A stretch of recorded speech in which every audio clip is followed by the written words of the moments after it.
Iraq have helped the country remain stable, remain free and democratic, remain out of the hands of either Daesh or the Iranians.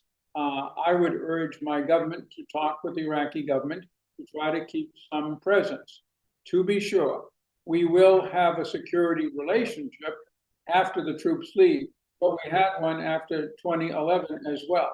Without American troops and the ability to fight enemies of both America and Iraq, I am concerned that we are making the same mistake again within a little over a decade.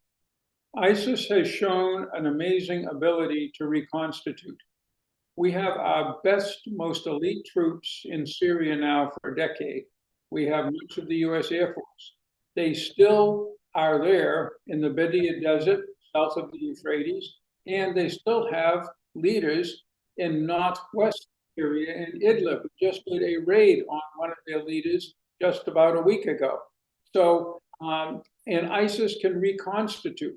Remember, it's basically Al-Qaeda in Iraq that moved to Syria when the civil war broke out and was able to create this huge force. Syria remains unstable. And as long as it remains unstable, there's a chance that ISIS can grow once again, threaten Iraq, threaten Syria, threaten Turkey, threaten Jordan.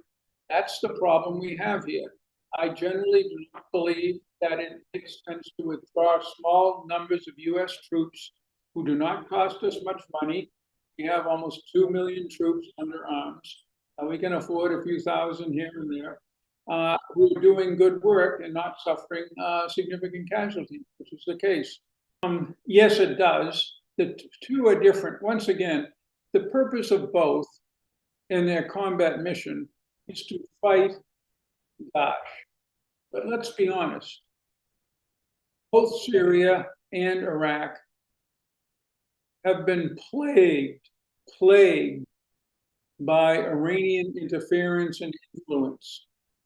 And American troops function unofficially, but importantly, as a balance, as a barrier.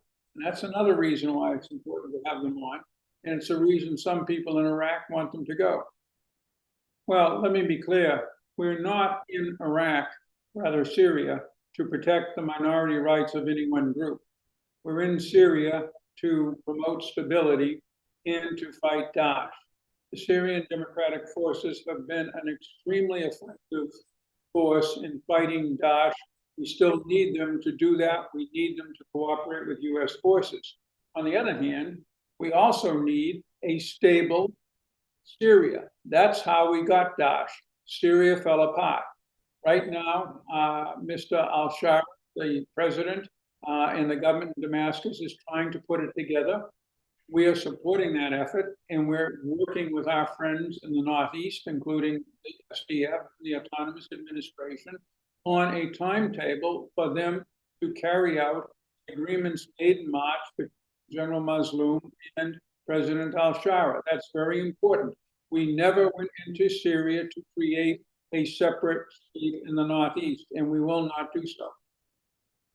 That's a good question.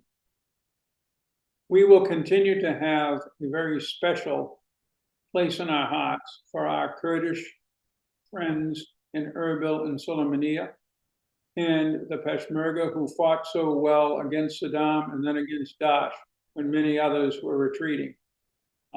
Again, likewise with the Kurds of Northeast Syria. What we have learned is that we have to work with these Kurdish forces and also with Turkey, which has a huge interest as well, to ensure that there is the right balance between the rights of the Kurdish minorities in both countries and a unified Iraq and a unified Syria.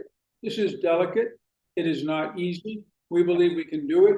By and large, we did it in Iraq with the help of the Iraqi people, including the people in the Kurdistan regional government. We think we can do it in Syria too. Again, Iraq and Syria are both central to the region. Iraq, when you look at the oil and gas in the Kurdistan area and the oil and gas in the south, is one of the biggest oil producers in the world. It's important that it stay in hands friendly to the region, friendly to the international community. And that is a major cornerstone of American policy in the region and will stay so.